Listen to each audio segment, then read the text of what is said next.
Salut. Nous disons shalom, shalom à tous ceux-là qui sont scrutés à cette nouvelle édition du Podium international des champions. Aujourd'hui, nous aurons une table ronde avec des éminents invités, des évêques, des docteurs, des pasteurs, et nous parlerons de l'impact cosmique de l'Évangile. Et pour ce faire, de ma gauche à ma droite, nous avons le révérend pasteur Aboué Ernest. Bonjour. Voilà. Ensuite, nous avons le docteur Marc Anthony. Yeah, thank you and good evening. Wherever you're watching at me.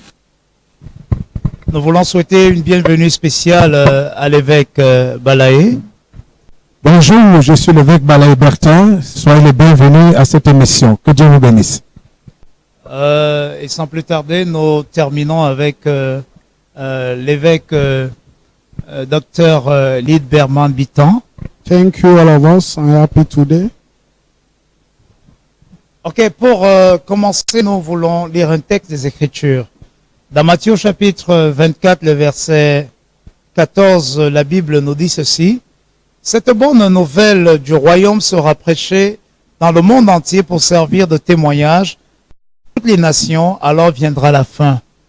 La question est de savoir, est-ce que la mission évangélisatrice, celle qui consistait à couvrir le message de la bonne nouvelle, à recouvrir toutes les nations de la terre, est-ce que, homme de Dieu, vous avez le sentiment que le travail a été fait et que la fin, nous pouvons la préparer sereinement? Vous avez la possibilité de prendre le micro à tour de rôle et parler en français ou en anglais. Okay. Yeah, thank you very much for that beautiful question. The question again, am I of the mindset that the gospel has been able to affect the world, and should the end already has come, or should it be already at the end? I don't think that is true. Reason why I'm saying so is because when we look practically in the situations, we discover that in the world of today, we have about 2 billion Christians, and the world is made up of over 7 billion people. And more to that, there are about 1 point something billion Muslims. Getting to that, you will see there are a lot of Shintoists, Buddhists, and others. And if the issue is to present the gospel, and the gospel has been presented and such people are still out there, I want to differ with the idea and make us to understand that the gospel has not yet been presented to the world. And a lot of us, we still have a lot of work to do. Why am I saying this? Even in our nation, Cameroon, in Africa, I don't think about 40% of Africans have received the gospel. 40% have not yet received the gospel. So we cannot be thinking of the end when we have not even presented the gospel. And the question is, what is that scripture insinuating? Is it the end as if the world is coming to an end? Or what is it insinuating? We need to answer those questions in order to be able to have a detailed insight of it. I think for now I will give the mic to somebody else. Then we'll talk again on. I'll come in again later to sustain my position. Ok, nous continuons avec l'évêque Liberman qui va nous dire son sentiment sur l'impact cosmique de l'évangile.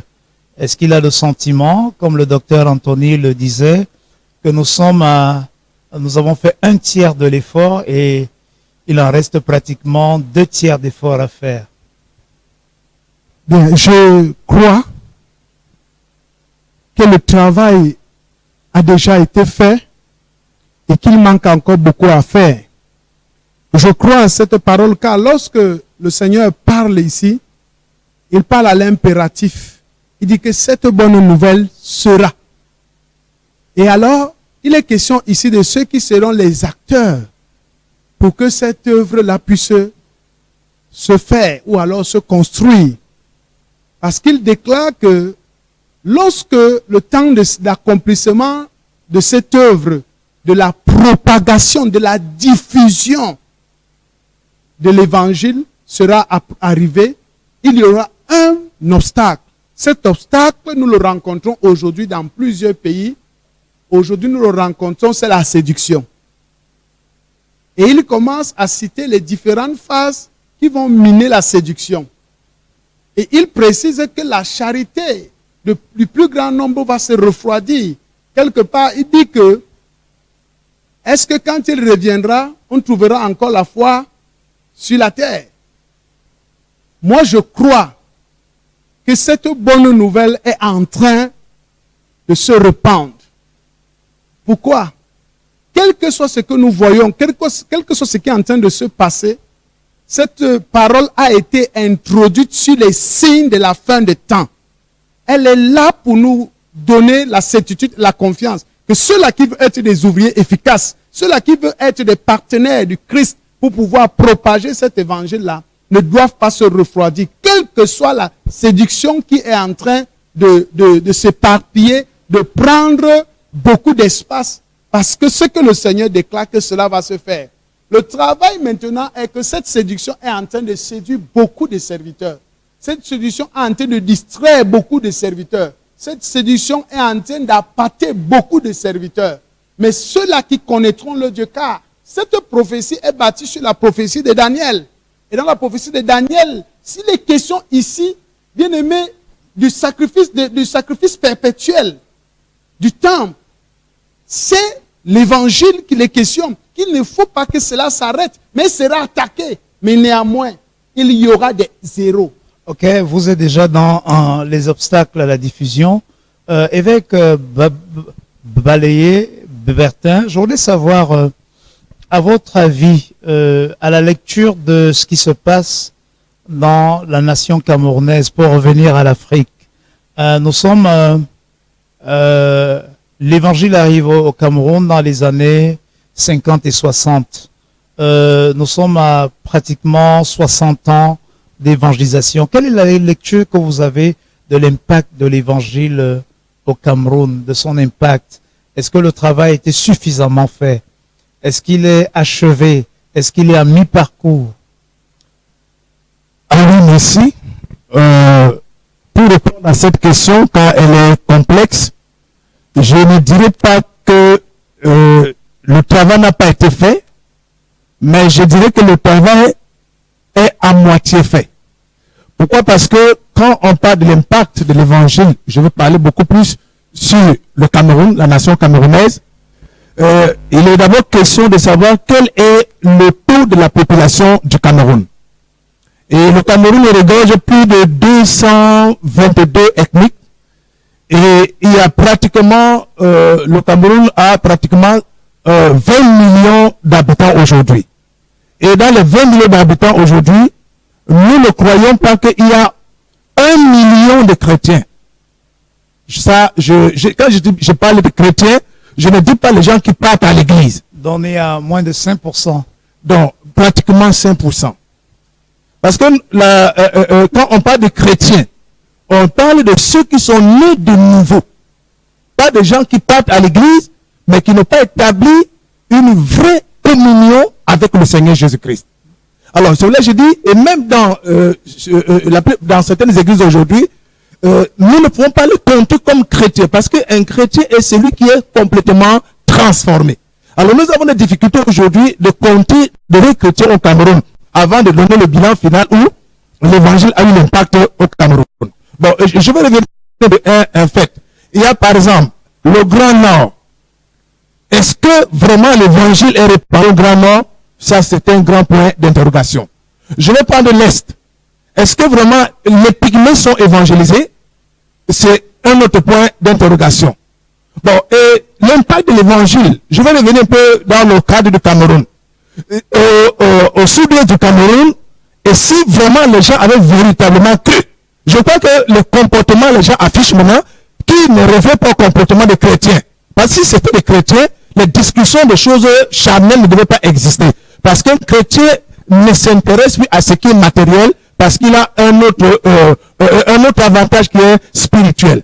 Alors, en bref, je ne dirais pas que le Cameroun est le travail de l'évangile a déjà accompli vraiment sa mission. Il reste encore beaucoup à faire. Ça, c'est mon point de vue pour le moment. Ok, nous vous remercions. Là, je m'adresse au révérend Ernest Aboué. Je voulais dire, quand vous comparez un peu ce qui se passe au Cameroun avec le reste de l'Afrique, est-ce que vous n'avez pas le sentiment qu'il y a quand même un boom sur le plan évangélique en Afrique de l'Ouest, en Afrique de l'Est, en Afrique du Sud, et que aujourd'hui on a l'impression que le christianisme a une coloration, n'est-ce pas, rouge et noire. Ça veut dire qu'il y a quand même un grand boom qui s'est fait, n'est-ce pas, dans la zone Afrique. Hein? Quand vous comparez un peu ce que nous voyons ailleurs et ce que nous voyons ici, quel est le sentiment que ça vous fait? Bon, je dirais que la différence est tellement nette, claire. Parce que j'ai observé l'évangile dans certains pays, surtout comment on parlait de l'Afrique par rapport au Cameroun. Il y a des moments où j'ai eu l'impression que le ciel était fermé au Cameroun. J'ai vu comment des autres pays, surtout en Afrique de l'Ouest, l'atmosphère spirituelle était très très favorable. Le comportement des chrétiens, les activités à l'église. Je me suis dit qu'il y a comme un esprit camerounais qui entre à l'église. Parce que les choses que nous observons dans notre pays, ça vient de l'église. Les personnes qui se réclament être chrétiens, beaucoup sont corrompus. Beaucoup pensent à eux-mêmes. Il y a comme chacun cherche son intérêt. Et comme ça, l'impact de l'évangile n'est pas très visible dans notre pays. Pourtant, j'étais dans certains pays en Afrique où on a vu des personnes qui sont totalement données pour la cause du Seigneur. Et on peut voir les personnes zélées, engagées, et les choses de Dieu sont tellement vivantes par rapport au Cameroun. Oh, nous vous remercions, révérend Aboué. Nous revenons à l'évêque docteur Liberman Bitan. Si nous atterrissons, n'est-ce pas, dans le triangle national Cameroun, à votre avis, le révérend Aboué énumérait déjà quelques obstacles, quelques signes qui peuvent expliquer le prétendu retard. Hein, je ne sais pas quels sont les normes, ça veut dire quelles sont les mesures, n'est-ce pas, d'évaluation. Mais à votre avis, quels peuvent être ramassés en 2-3 mots les obstacles majeurs, n'est-ce pas, au réveil, n'est-ce pas, dans la nation camerounaise? Après la séduction, comme je disais tantôt, je parlerai du verset 24 est clair. Car il s'élèvera de faux Christ et de faux prophètes. Ils feront de grands prodiges, des miracles au point de séduire, s'ils étaient possibles, même les élus. Nous avons au milieu, l'église est infectée par la 5e colonne. Après la séduction, il y a une infection à l'église. Et cette infection, elle est grandissante. Si on ne fait rien pour pouvoir stopper cette infection, alors on va se retrouver dans ce que le révérend Aboué sur les places du marché. Parce que ce qu'il a dit est à l'intérieur. C'est encore masqué par un esprit de religion. Vous avez dit la séduction. La séduction. Oui. Et puis maintenant, j'ai parlé maintenant d'une carie. Cette carie-là, bien aimé, c'est l'égoïsme. L'égoïsme. L'avarisme. L'avarisme. La recherche du moi. Oui. Et l'autre point, c'est le tribalisme. Mais ça, c'est les manifestations de la chair. On en voit partout. Bien sûr. En tout temps, ça veut dire que dans tous les peuples, c'est des choses. Je veux dire, en quoi c'est camerounais? En quoi est-ce que c'est camerounais? Oui. La particularité que le révérend venait de déclarer est que quand nous sortons, nous allons dans d'autres pays, nous les trouvons patriotistes, mais nous ne les trouvons pas tribalistes. Ils ont un patriotisme, pourquoi? Ils croient au réveil de leur nation. Ils croient aux prophètes envoyés de Dieu. Or, chez nous, quitte à fabriquer un faux prophète, pourvu qu'il soit de notre tribu, pourvu qu'il adhère à nos philosophies, à nos intérêts personnels. Okay. Et les élus, les choix de Dieu sont mis de côté. Merci. Nous avons parlé de la séduction, vous avez parlé de l'émergence, n'est-ce pas, ça veut dire que des faux des faux ouvriers. Oui. Vous avez parlé du tribalisme. Évêque Balaye Bertin, est-ce que au-delà de ce que l'évêque Liberman a mentionné, est-ce qu'à votre avis, ça veut dire que s'il y a deux fléaux majeurs, ça veut dire deux fléaux majeurs qui freinent l'émergence de l'évangile au Cameroun, quels seraient, vous prononcerez sur quoi et quoi? Si je peux prononcer mon opinion par rapport au fléau qui mine l'évangile au Cameroun, je ne célébrerai pas les faux prophètes. Parce que s'il y a un Dieu vivant, là où Dieu se manifeste, les faux prophètes doivent être écrasés. Nous voyons quand l'âge de Dieu était arrivé chez les Philistins, Dagon, on a amené l'âge dans la maison de Dagon. Et Dagon s'est prosterné devant l'âge. Donc quand il y a l'onction de Dieu, donc je pourrais mentionner d'abord la première des choses, c'est le manque d'onction de Dieu. Parce que s'il y a l'onction de Dieu sur les hommes de Dieu, on va identifier le faux et le vrai. Parce que ces faux-là, nous croyons qu'ils sont faux. La puissance qui est en eux là, pourquoi nous le vrais alors on ne peut pas le contraire? Ça, c'est d'abord la première chose. Que moi je dis, il faut d'abord l'onction sur le vrai, pour que le vrai écrase le faux.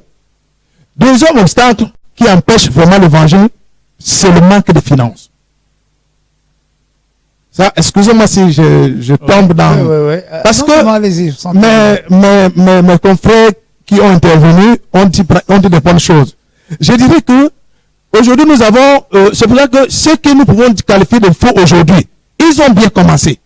Mais d'autres n'ont pas pu supporter les épreuves que le Seigneur a voulu qu'ils passent par là pour afin être bénis, mais ils ont anticipé et ils sont devenus faux. Donc nous avons un véritable problème aujourd'hui. Pourquoi? Parce que le terrain est miné. Ceux qui veulent vraiment servir Dieu éprouvent de la difficulté. Pourquoi? Parce que c'est comme si ils n'ont pas les mains libres. Et ceci empêche qu'ils puissent manifester l'œuvre de Dieu et atteindre le but. Donc voilà, pour moi, s'il faut copier, parce que je me rappelle un jour, j'étais au Congo-Brazzaville. Tout à fait. Et le Seigneur m'avait parlé audiblement. Il m'a dit, j'ai donné deux autorités à l'église. La première autorité est l'autorité spirituelle. Et l'église l'a déjà reçue. Et la deuxième autorité que vous devez prier pour avoir, c'est l'autorité financière. Tant que vous n'avez pas l'autorité financière, vous n'accomplirez jamais votre mission. Donc priez pour que vous ayez l'autorité financière. Parce que quand, dans les 4 temps de réveil, oui, il y a la puissance. Nous voyons la rencontre de Lie avec le prophète de Baal. Deuxième fois, il faut maintenant que nous ayons la foule. Donc les gens qui ont obéi à la parole de Dieu. Parce qu'Élie dit jusqu'à quand clocherez-vous de deux côtés. Il faut que le peuple adhère du côté de Dieu. Troisième niveau, il faut que les hommes de Dieu aient maintenant ce qu'on appelle l'autorité financière. Pour que l'église parle fort. Quand on dit église, l'église est une entreprise. On ne doit pas seulement s'arrêter sur la parole. L'église doit avoir les écoles, l'église doit avoir la télévision, l'église doit avoir les hôpitaux, l'église ne doit pas aller demander. Aujourd'hui, nous voyons dans les églises comment un pasteur fait un programme, fait les demandes d'aide chez les païens, les réseaux-chrétiens.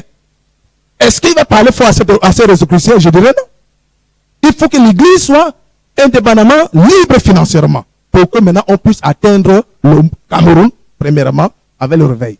Ok, deux choses. Vous avez parlé de l'autorité, n'est-ce pas, spirituelle, et vous avez parlé du rétablissement de l'autorité financière et la vision holistique de l'Église. Mais, Dr. Mark Anthony, do you think there's not, apart from what the other eminent, servant of God said, it's not a theological problem in our country, because you talk about the absence of the truth that set people free about the carrier of the gospel. It's not a, apart from, do you think there's not a theological problem? That is just like giving a straight answer to the question, because when we get to the scripture in question we are looking at,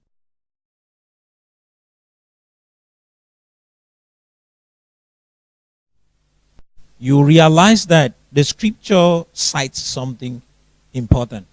It says, when the gospel of the kingdom. The word gospel is from a Greek word euangelion. And euangelion has to talk of good news. And I don't know what we understand by good news. It says the good news of the kingdom. The word kingdom there is a word basileia in Greek, which actually has to deal with, it's talking about dominion. It's talking about royalty. It means we need to present the good news of the kingdom of dominion and royalty. We need to present the church as a royal house. And when we go further, it says to the world. The world there is not the word cosmos, which means it is talking of something else, talking of the oikonomia. It means the inhabited earth. Yeah. It is talking of where men have gathered in civilizations. It means the gospel needs to enter into the civilization of the world to break that civilization of the world with something, a new civilization. So there is a big theological problem. Why? Because a lot of those who are going out to present this gospel, they don't know it. So you can't give what you don't know. And so because of the lack of knowledge, they present errors. And that is why you go to blame somebody for not living well when you did not tell him what he needs to do. You can't come to a person whom, because you thought you came and told him this is the gospel, and there was no truth in what you said, then you expect him to live right. You only live right when you believe right. Right living is a product of right believing. When you believe wrong, you will live wrong. And so the real problem of our nation, Cameroon, is not found in the finance, because money is not the problem. Yeah. Money has always been there. Spirituality is not the problem. Anointing is not the problem. The problem is that they lack knowledge. They don't have the truth. And so somebody who doesn't have the truth, first of all, if you don't know what the gospel is, you will feel that the gospel, let me say something. When we talk of the gospel is a combination of money and power. Yeah. The gospel is a gospel of royalty, of dominion. Yes. So you can't be dominant when those things are not there. Implying that if God says go and announce it, for example, Jesus sent his disciples. He said, just go. Don't take a purse. I mean, don't take money. When they entered and spoke, when they came back, he asked, did you laugh? They said, no. Why? They went with the gospel. When they spoke, it produced. When they spoke, they even came with testimonies that demons were falling. Yeah. So the problem is not anointing, because the gospel is power. The gospel is dominion. But when you don't know what to say, that's where there's a problem. And so the church is suffering from ignorance and is struggling to save an ignorant world. So what we need to do is we need to re-educate the church in order to be able to go back to the civilizations of the world, in order to crush it down. The bishop spoke something here. He said the scripture we just read is coming from the prophecy of Daniel, talking about the image. When you go back to that prophecy of Daniel, you discover that the image that Daniel presented, he said a stone will be cut from a mountain and it will hit that image from the feet, and the entire thing will be crushed. And it says that image represents the various kingdoms. That's different civilizations. And there will be a stone that will be cut and it will crush the entire thing from its feet. When it happens, then a wind will blow it, but that small stone will grow and take over. That is dominion. It means when you preach Christ and present Christ, the entire world will be engulfed. Oh, ça c'est fantastique. So the problem of the church is they don't know what to present. Oh, après 60 ans d'évangélisation, de dur labeur, Dr. Mark Anthony, you're telling us that we have to re-educate the church. We have to start the work afresh. You know, I want to talk to Reverend Ernest, and I want us to start with a solution. We are almost closing. Reverend Ernest, what do you think in one word can be the solution, you know, to bring back to bring revival in this our nation, to bring the gospel of the kingdom, to have dominion over the state, you know? Okay, thank you. I think, as Dr. Mark Anthony just said, he was talking about the way we believe, the way we live also. I think for me, it's the consecration. You know, the Bible says this good news of the kingdom. If this good news have to bring impact, the people who carry the good news, first they should be really consecrated to the Lord. We have problem with the good news because people who carry it, they are not really consecrated and they are corrupted. There are certain things that we have to put aside. We say God called us for his kingdom, to preach the gospel of the kingdom. And they say that the kingdom is the dominion. If we have to manifest the dominion of the kingdom of God, we have to put aside ourselves. Because many people outside, they have their kingdom. They have their way to live. They have their throne. If Jesus is indeed Lord, the Lord, he have to enthrone us and to take control of everything. I was saying that to impact our world as a solution, we have to give ourselves fully. We have to consecrate ourselves, to consecrate everything, and to let the gospel of the kingdom to be really manifest in all what we are doing.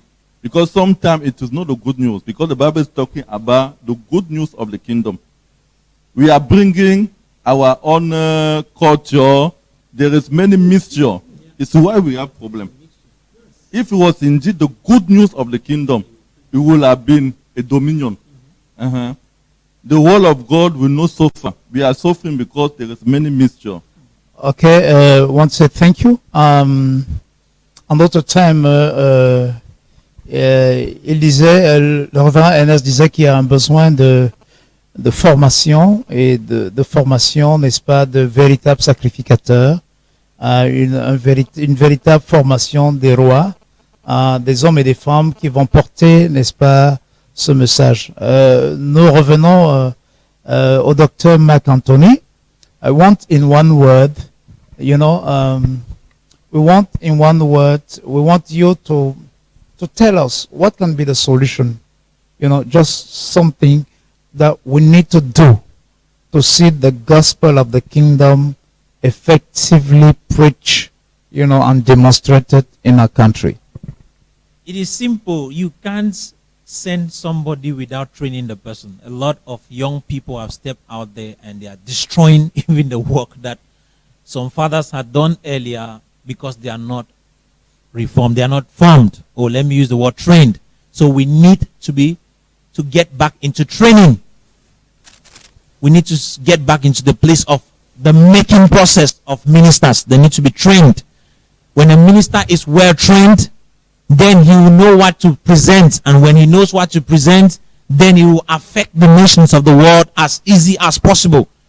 Somebody will tell me people are not supposed to be trained to present the gospel, but Jesus took his time and trained 12 persons.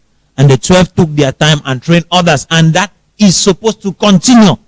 But in our day of today, we have kept the training aside and we are talking of Holy Spirit. The Holy Spirit is there to remind us of truth.